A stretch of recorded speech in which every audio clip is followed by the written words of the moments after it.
네, 오늘 묵상하신 말씀은 이제 이사야서입니다. 이사야서. 우리에게 익숙한 그런 말씀인데요. 이제 이사야서를 통해서 이사야서부터 성경의 카테고리가 바뀝니다. 오늘 그 이야기를 좀 먼저 좀 드릴 텐데요. 이제 성경 분류상 이제 이사야서로부터 해서 이제 선지서라고 하는 분류가 됩니다. 또는 예언서라고 부르기도 하는데요. 일단 먼저 선지서가 무엇인지에 대한 간단한 설명으로 좀 말씀을 시작해 보려고 합니다. 구약 성경 39권 가운데 17권의 말씀이 선지서 또는 예언서로 되어 있습니다. 굉장히 많은 분량을 차지하고 있는데요. 일단 이 선지서를 이해하기 위해서는 이 선지서를 기록한 저자인 선지자 또는 예언자가 어떤 사람인지를 좀 설명을 드리겠습니다. 우리가 흔히 선지자, 예언자 하면 문자대로 보자면 미래를 예언하는 사람으로 이해할 수 있습니다. 그러나 보다 성경적인 의미를 간단하게 말씀드리면 선지자는 말하는 사람이에요. 스피커입니다. 말하는 사람이에요. 자기의 말을 하는 건 아니죠. 하나님의 말씀을 대신 말하는 사람. 그래서 이 선지자는 하나님의 대변인이라고 할 수 있는데요. 여기서 우리가 기억할 것은 하나님의 말씀을 가르치는 선생, 랍비, 스승은 아니라는 거예요. 그건 제사장이나 레위인의 역할인 것이고요. 선지자는 하나님께서 당시의 사회적 또는 종교적 또 정치적 상황 속에서 하나님의 말씀을 전하기 위해서 부르신 또는 세우신 사람입니다. 이게 중요한 부분이 뭐냐면 당시라는 표현이에요. 당시에 어떤 특정한 시대, 어떤 상황 가운데서 하나님의 말씀을 전하기 위해 부른 사람이라는 것입니다. 그러니까 굉장히 그 시대성이 중요하고요. 그래서 역사서를 이해하는 것이 이 선지서를 이해하는 데 굉장히 중요합니다. 물론 선지자들은 미래를 예언하기도 해요. 유다 또는 어떤 이스라엘의 멸망을 예언하기도 하는데 그 예언은 이 현재에서 이스라엘 백성들이 어떤 선택을 하고 어떤 결정을 하는지에 대한 그런 결과인 것이지요. 분명한 것은 이 선자의 관심은 미래가 아니라 현재에 있다는 거예요. 동시대를 살아가는 그 사람들에게 있습니다. 이게 되게 중요한 포인트입니다.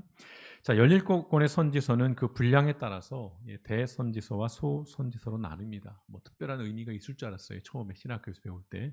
그냥 분량입니다.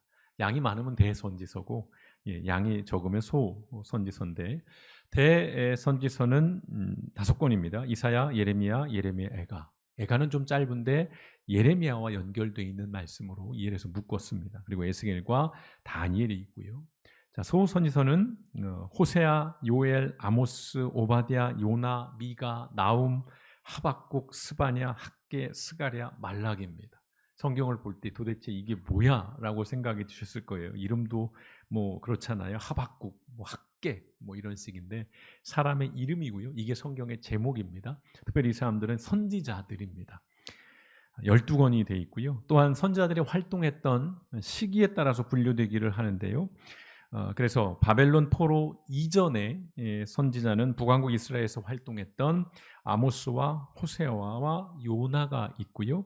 그리고 남왕국 유다에서 활동했던 이사야, 그리고 미가, 나훔, 하박국, 스바냐, 예레미야, 요엘, 오바댜가 있습니다. 분열 왕국 시대 기억하시죠? 우리가 이제 사무엘 열왕기상을 계속 역대기상을 지나오면서 이스라엘 역사에 대한 이야기를 집요하게 말씀을 했잖아요. 북왕국과 남왕국으로 나눠져 있고 그러다 보니까 선지자들도 북왕국에 대한 하나님의 말씀을 전한 선지자가 있고 남왕국에 대한 선지자들이 이렇게 나눠집니다. 시대는 중첩이 되기도 하는데요. 자, 포로 기간 중에 활동했던 이제 멸망하고 포로로 끌려간 그 포로기에 활동했던 선지자가 다니엘과 에스겔입니다. 기억하기가 쉽겠죠. 두 사람이니까. 그리고 이제 포로 이후에 이제 다시 귀환 명령을 받고 예루살렘으로 귀환한 그 시대 이후 그때의 선지자들은 학개와 스가랴와 말라기가 있습니다. 오늘 이 17권의 모든 선지서의 주제는 딱 2가지로 요약될 수 있습니다. 간단하게 말씀드리면 첫째로는 인간의 죄로 인한 심판과 둘째, 하나님의 은혜로 인한 위로와 회복이에요. 선지자들의 말씀 복잡하지 않습니다. 니들 죄인들이야. 니들 죄지고 있어. 니들 타락했어. 니들 불순종했어. 그러면 안 돼. 돌이키지 않으면 심판이 임할 거야. 멸망할 거야. 그러니까 돌이키면 하나님께서 다시 위로해 주시고 회복해 주실 거야. 이 이야기가 이 선지서의 핵심이에요. 끊임없이 하나님께서 이 선지자들을 세워서 그 시대, 그 시기, 그 상황에 맞는 하나님의 경고의 메시지, 또한 소망과 위로의 메시지를 주는 건데, 그게 바로 이 선지서라는 것입니다. 선지서에서 인간은 하나님의 말씀에 순종하거나 불순종하는 존재로 나타납니다.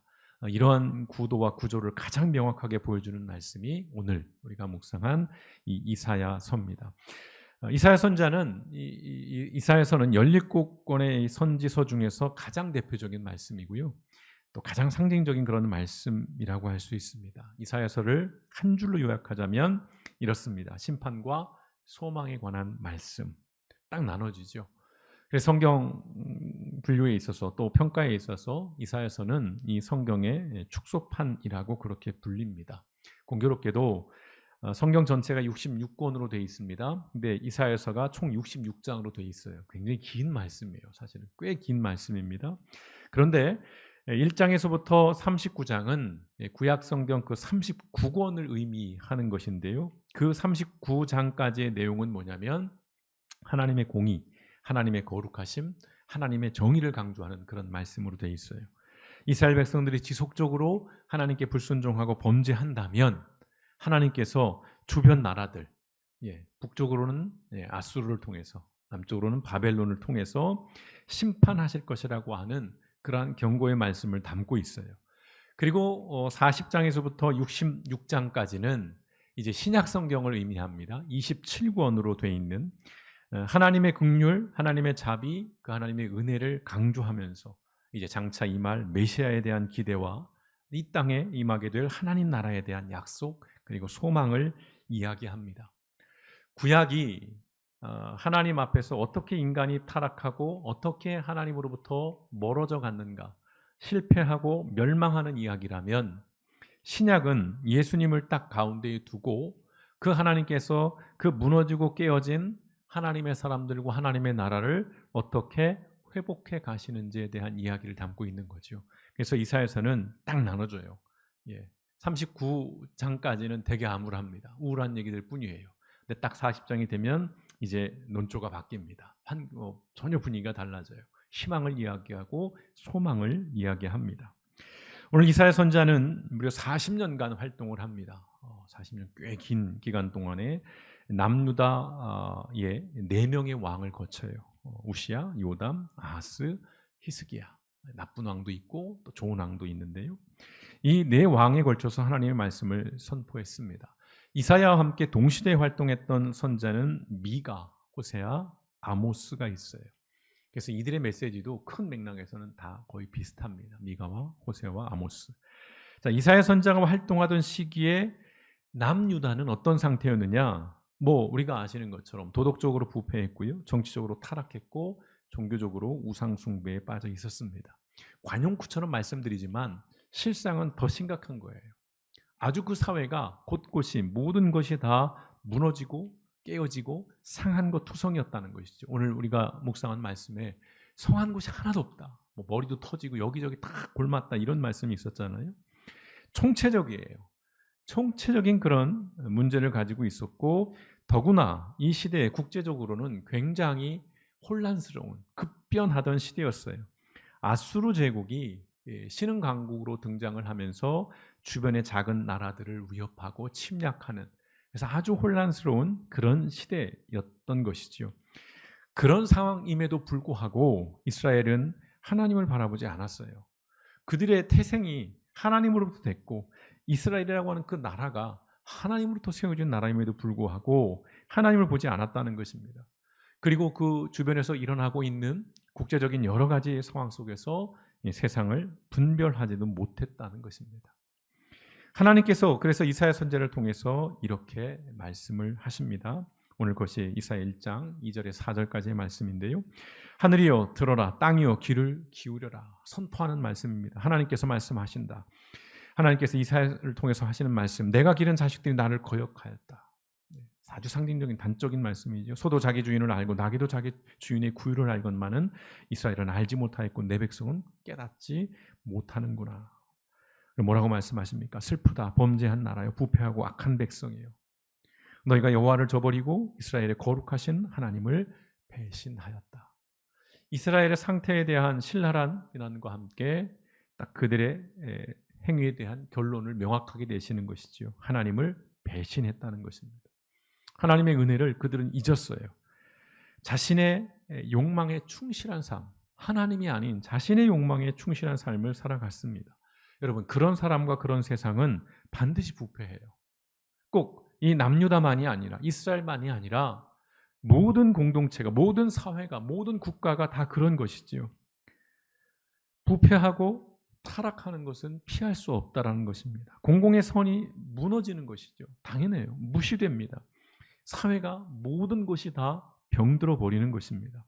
그래서 하나님께서 이사야를 통해서 이렇게 말씀하시죠. 16절과 17절 말씀에 보시면 너희는 자신을 씻어 깨끗이 하고 내 앞에서 너희 악을 버리고 죄된 생활을 청산하라. 촉구하시는 겁니다. 선하게 사는 법을 배우고 정의를 추구하며 학대받는 자를 도와주고 고아를 보호하고 과부를 위해 변호하라. 우리가 자주 들었던 말씀이죠. 하나님의 백성들이었지만 하나님의 나라였지만 그들의 삶은 악했어요. 불의했어요. 사회적으로 약자를 돌보지도 배려하지도 않았다는 말씀이 여기에 담겨 있는 것이에요.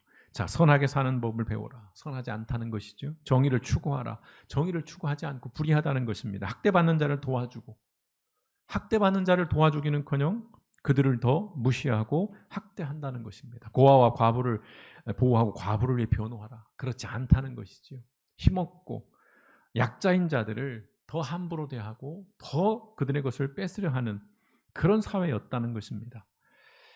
이런 말씀 좀 그렇습니다만 최근 장관 청문회를 보면서 여러분 어떤 생각을 가지셨는지 모르겠어요. 아마 저와 비슷한 생각들을 하셨겠죠. 처음에는 어떤 분노의 그런 마음들이 들었어요. 그러다가 슬픈 마음이 좀 들었습니다. 통계적인 것인데요. 지금 정확한 통계를 제가 찾아보지는 않았습니다. 세계에서 가장 큰 교회 10개 중에 여러분 우리나라에 몇 개가 있다고 혹시 들으셨나요? 10개 중에 어떤 통계에서는 그 10개 모두가 우리나라에 있다는 그런 말을 하는 사람도 있었고요. 8개쯤 있다. 7개쯤 있다. 이렇게 얘기를 합니다. 그러니까 종합해 보면 적어도 세계에서요. 우리나라에서 말고 세계에서 가장 큰 교회 10개 중에 7, 80%가 우리나라에 있는 거예요. 그런데 그런 우리나라가 그런 우리 사회가 왜 점점 더 퇴보하고 퇴행하는지 답답했습니다. 여러분들도 아마 그런 마음들을 가지셨을 것 같아요. 예전에 올해 몇 개월 된 그런 내용이긴 합니다만 그런 기사 보셨을 것 같아요. 대학의 청소 노동자들이 노동권 보장과 처우 개선을 위해서 학내에서 집회를 했습니다. 물론 이분들은 학교 학생들에게 방해를 최소화하기 위해서 스피커를 반대로 돌리고 이렇게 했다고는 하는데 도서관에서 공부하는 학생들이 방해를 받았겠죠. 그래서 재학생 중에 한 사람이 노동자를 고소해 버렸어요. 이 청소 노동자들이 요구했던 건 다른 게 아니거든요. 200원 인상이었어요. 200원. 시급 200원. 이게 소위 명문대학에서 일어난 일입니다. 특정 대학을 거론하지는 않겠습니다. 그리고 서울에 있는 어느 대학에서는 이제 한 개인이 아니라 아예 총학생회 차원에서 나서서 그 청소 노동자들을 고소하는 그런 일들이 있었습니다. 여기에는 다양한 생각들이 있을 것 같아요. 다양한 의견이 있을 것 같고요. 그러나 이 부분에 주목해 보는 거예요. 자신의 불편과 불이익에는 아주 공정과 정의를 외치는 이 대학생들이 화장실에서 식사를 하는 청소 노동자들의 그 부당함과 불이익은 외면했다는 거예요. 자신들을 위해서 청소하는, 물론 돈을 받지요. 그 대학의 청소 노동자잖아요. 근데 그 대학의 노동자가 점심시간에 식사를 화장실에서 해요. 화장실에서. 휴게 공간이 없어서. 이건 불법입니다. 법을 떠나서도 이게 참 그렇잖아요. 대학생들은 버젓이 좋은 식당에서 밥을 먹습니다만 그런 부당함, 그런 불이익들은 기억하지 않는, 그것을 위해서 목소리를 내거나 그것을 위해서 연대하지 않는다는 것이죠. 민주주의의 기본 원리, 여러 가지 것들이 있습니다만 가장 큰 것이 법치라는 것이죠. 법치. 예. 그래서 이런 이야기를 합니다. 법의 지배와 법을 이용한 지배가 지금 대립하고 있습니다. 아마 들어보셨을 것 같아요. 법의 지배, 룰 오브 로우, 또는 법을 이용한 지배, 룰 바이 로우. 비슷해요. 근데 그 간사가 다르죠. 오브와 바이, 이 차이인데, 지금 우리나라의 법무부는 두 번째 개념을 택했습니다. 공식 문서에 그렇게 표기를 했어요. 영문으로 룰 바이 로우다. 우리나라 이 법치는 굉장히 위험한 것이죠. 예. 법을 이용한 지배가 굉장히 그럴듯하게 들리지만 실제로는 법을 사적인 집단의 이익을 위해서 도구화하는 것이 룰 바이 로우입니다. 이사야 선자 당시에 이스라엘의 정치 권력과 종교 권력이 이것과 똑같았어요. 뿐만 아니라 예수님 시대를 생각해 보십시오. 신약 시대로 돌아와도 그때 당시에 종교 권력자였던 바리새인들이 이와 같았어요. 그들이 법을 이용해서 지배했습니다. 율법이죠. 그걸 통해서 죄인과 의인을 나누고 자신들의 권력을 강화하고 자신들의 이권을 아주 많이 취했습니다. 법의 지배가 아니라 법을 이용한 지배였다는 것이에요. 미국의 심리학자인 에브라햄 메슬로라고 하는 사람이 1966년에 도구의 법칙이라는 것을 제시를 했다고 하는데요. 그때 이런 말을 했다고 합니다. 가진 도구가 망치뿐이면 모든 문제가 못으로 보인다. 굉장히 상징적인 말씀입니다. 곱씹어 볼 만한 말씀인 것 같아요. 가진 도구가 망치뿐이면 모든 문제가 못으로 보인다. 이런 것이죠. 책 한 권만 읽은 사람이 가장 위험한 사람이라고 얘기하듯이, 가진 도구가 망치뿐이에요. 그럼 망치는 결국은 못을 박는 거잖아요. 못을 뽑거나. 그렇게 단순하게 모든 사안들을 바라본다는 것입니다. 굉장히 위험한 것이죠. 저는 이것이 2023년을 살아가는 현재 대한민국의 그 권력자들과 그리고 주류 언론들의 현실이라고 생각을 해요. 여러분, 이런 사회는 반드시 무너집니다. 역사가 말씀하잖아요. 이스라엘 시대의 북왕국 이스라엘과 남왕국 유다가 똑같았어요. 똑같았습니다. 하나님의 택한 백성이면서도 정치적으로 부패했어요. 종교적으로 타락했습니다. 사회적으로 불의했어요. 이 얘기는 뭐냐면 사람들이 하나님의 말씀을 가지고 그걸 누군가는 이익을 위한 수단으로 삼았고 또는 그걸 통해서 누군가를 지배하는 수단으로 삼았다는 것입니다.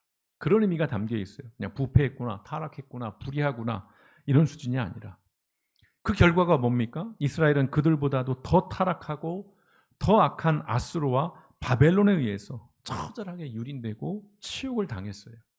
이스라엘보다 더 악했습니다. 아수르가요. 바벨론은 말할 것도 없고요. 이들은 더 잔인했어요. 하나님 보시기에 누가 더 악하냐라고 하면 사실은 이스라엘보다는 아수르가 바벨론이 더 나쁜 놈들이었어요. 더 악당들이었어요. 그런데 하나님이 도구로 삼은 게 이 아수르와 바벨론이었어요. 그 악한 나라를 통해서 이스라엘을 심판하신 것입니다. 지금 우리 사회를 여러분 한번 보십시오. 여러분, 평범한 시민보다 더 수준이 낮고 더 형편없는 사람들이 지배를 하고 통치하는 세상이 되었다는 것입니다. 왜요?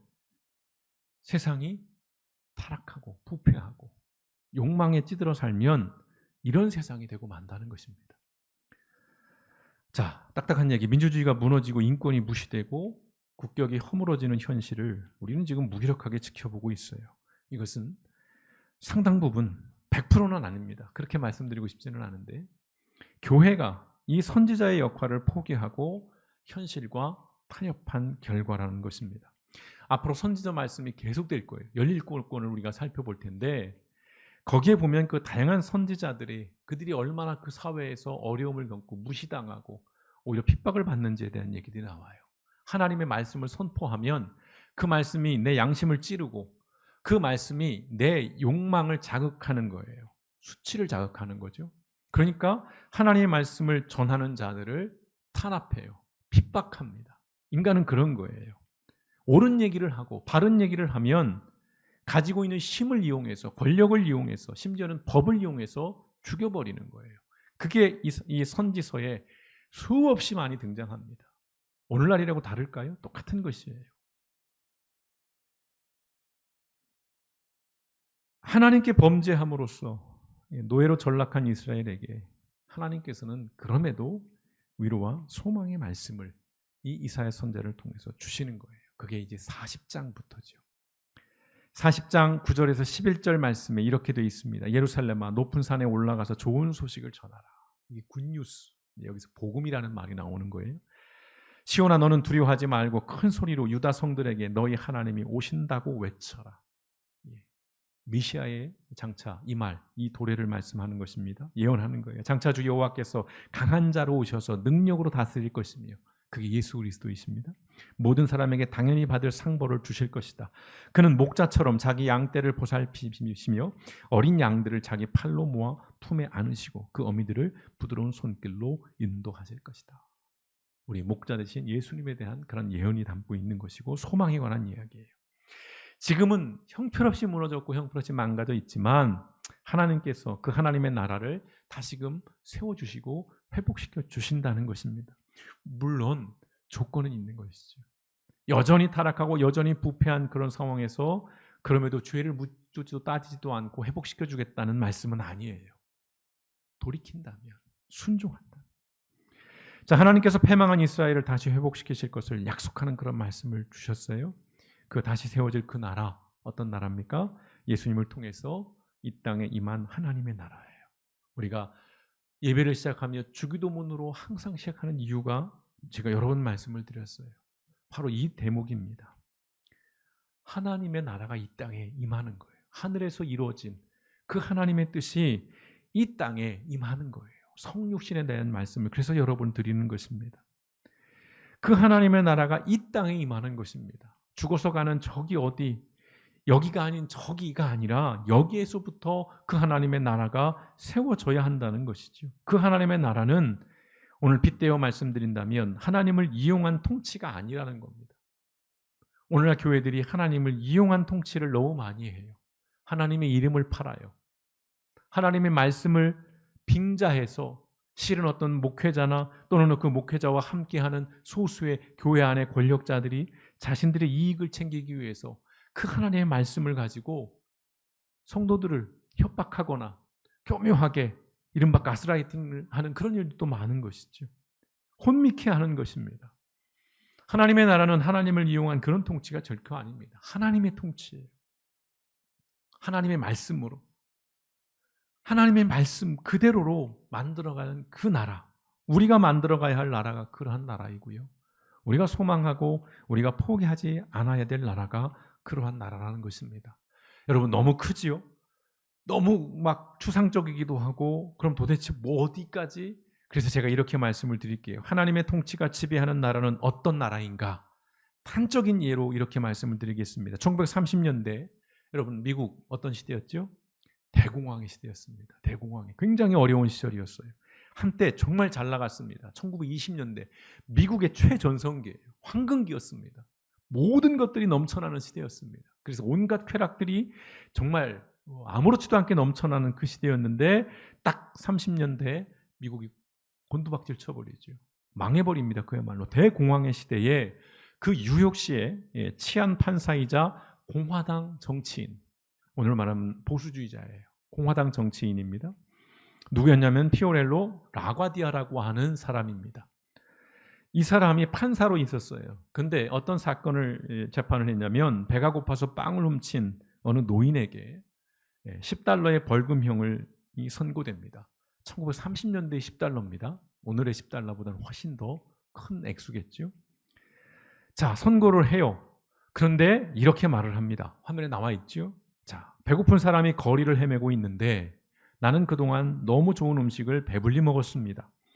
이 도시 시민 모두에게 책임이 있습니다. 그래서 나 자신에게 10달러의 벌금형을 선고하며 방청객에게 모두에게 각각 50센트 벌금형을 선고합니다. 이게 판사의 판결이에요. 물론 이 판결에 대해서 또 법적으로 저것이 옳다 그르다, 저게 공정한 것이다, 저게 공정하지 않은 것이다, 수많은 논쟁들이 할 수 있겠죠. 이른바 법 전문가들이 나와가지고 피 튀기게 얘기할 것입니다. 근데 우리 그리스도인들은 거기서 그런 것들을 논할 일이 아니죠. 이 판사의 말을 우리는 봐야 됩니다. 배고픈 사람이 거리를 헤매고 있는데 나는 그동안 너무 좋은 음식을 배불리 먹었습니다. 이 도시 모두 시민에게 책임이 있다는 거예요. 그래서 자기 먼저 자신에게 20달러의 벌금을 선고하는 것이죠. 자, 이 판결로 당시에 그 노인은 57달러 50센트를 받았다고 합니다. 그 중에 10달러를 이 노인이 벌금으로 내요. 판결은 그 판결이니까요. 그리고 남은 돈을 가지고 법정을 떠나갑니다. 물론 여기에 비판이 있을 수 있어요. 야, 그 돈 가지고 그 노인이 좋은 일을 했었거나 뭐 자신을 위해 썼을 게 아니야, 술 먹었을 수도 있어. 뭐 온갖 얘기들을 뭐 할 수 있겠죠. 쓸데없이 도와준 거야. 무의미한 것이었어. 뭐 이렇게도 말할 수 있을 거예요. 그 사람보다는 더 다른 사람을 도와줘야 그 사람이 더 많은 것들을 만들어낼 수 있었을 텐데 뭐 이렇게도 얘기할 수 있을 거예요. 그러면 여기서 제가 왜 이 말씀을 드리는지 여러분도 공감하시리라 믿습니다. 이 라과디아 판사는 보수적인 공화당원이었어요. 그때 당시 루즈벨트가 정권을 가지고 있었습니다. 진보 정권이에요. 뉴딜 정책을 펼쳤고 보수주의자지만 이 정책을 지지했다는 것이에요. 이후에 뉴욕 공항, 발음이 왜 이렇게 안 되죠? 그의 이름을 따라서 이 과라디아 공항으로 이름을 지었다고 합니다. 여러분, 보수의 품격이란 건 이런 거예요. 한 나라의 품격이라는 것은 이런 겁니다. 한 나라의 권력, 한 나라의 지배층, 한 나라의 어떤 무언가를 가지고 있는 기득권층이라면 기본 이런 것이 품격이라는 것입니다. 하나님이 통치하는 나라, 그가 어떤 나라인가요, 목사님? 이런 나라입니다. 이런 나라예요. 기꺼이 내가 손해 볼 수도 있는 거예요. 내가 조금은 희생할 수도 있는 것. 물론 어려운 말씀이에요. 그럼 너부터 희생해봐. 뭐 당장 이런 목소리가 들리겠지요. 그래서 우린 끊임없이 고민하고 질문해봐야 하는 것입니다. 이 땅의 모든 교회와 그리스도인들은 적어도 이런 나라를 소망하며 꿈꿔야 하지 않을까 싶습니다. 물론 쉽지는 않아요. 어렵습니다. 그렇기 때문에 사실은 하나님의 아들인 예수 그리스도께서 사람의 몸으로 이 땅에 오셔서 십자가에 죽으셨잖아요. 그렇게 어려운 문제인 것이죠. 미국의 목사이자 인권운동가, 우리가 잘 아는 마틴 루터킹 목사님은 이런 말을 남겼습니다. 날지 못하면 뛰어라. 뛰지 못하면 걸어라. 걷지 못하면 기어라. 무엇을 하든 계속 전진해야 한다. 라는 말을 했습니다. 당시 흑인들이 말할 수 없는 차별을 받고 있던 시대였죠. 개선될 기미조차, 나아질 기미조차 없는 그런 상황에서 이 목사님은 끊임없이 인권운동을 벌였습니다. 그러기에 이 말이 굉장히 처절하게 들리고 참 너무 마음을 찌르게 들립니다. 날지 못하면 뛰어라. 뛰지 못하면 걸어라. 걷지 못하면 기어라. 무엇을 하든 계속 전진해야 한다. 이 말씀을 우리가 왜 깊이 있게 받아들여야 합니까? 이 말씀을 왜 우리가 의미 있게 받아들여야 합니까? 그것은 이사야서 40장 8절 말씀 때문입니다. 같이 읽어보실까요? 이사야서 40장 8절 시작. 풀은 마르고 꽃은 시들어도 우리 하나님의 말씀은 영원히 존재한다. 아멘. 아무리 시대가, 아무리 현실이, 아무리 나라가 온갖 전쟁과 부정과 부패와 온갖 이상한 사람들이 장관이 되겠다고 나오고 터무니없는 짓들을 벌이고 언론들이 사실을 왜곡하고 결탁하고 법관들이 그 법을 이용해서 약자들을 착취하고 뭐 온갖 부정과 부패가 있는 그런 세상일지라도 삶의 현실이 너무나도 고단할지라도 우리는 최소한의 그리스도인다움을 잃어버리지 않아야 한다는 것입니다. 교회다움을 우리는 지켜나가야 한다는 것입니다. 왜요? 풀은 마르고 꽃은 시들지라도 우리 하나님의 말씀은 영원히 존재하기 때문에 그렇습니다. 이사야서 1장에서 39장만 존재한다면 암울할 것이에요. 우리가 아무것도 해서도 할 게 없을 것입니다. 그러나 40장부터 우리 하나님께서는 우리에게 소망의 말씀을 주십니다. 끝이 있다는 것이에요. 우리는 분명 끝을 맞이하게 될 것입니다. 저마다 욕망으로 가득 차 있고 선한 삶을 살아가기가 정말 어려운 현실에서 그럼에도 우리가 그리스도인으로 살아가기 위한 힘겨운 싸움을 우리는 멈추지 않아야 한다는 것입니다. 그렇게 살아가는 저와 여러분에게 하나님께서 주시는 위로와 소망의 말씀으로 오늘 말씀을 마무리합니다. 그 유명한 말씀 이사야서 40장 29절에서 31절의 말씀, 우리 함께 같이 읽고 말씀을 마칠까요? 함께 읽겠습니다. 피곤한 자에게는 능력을 주시며 무능한 자에게는 힘을 더하시나니 소년이라도 피곤하며 곤비하며 장정이라도 넘어지며 쓰러지되 오직 여호와를 앙망하는 자는 새 힘을 얻으리니 독수리가 날개치며 올라간 같을 것이요 다른 박질하여도 곤비하지 아니하겠고 걸어가도 피곤하지 아니하리로다. 아멘. 기도하시겠습니다.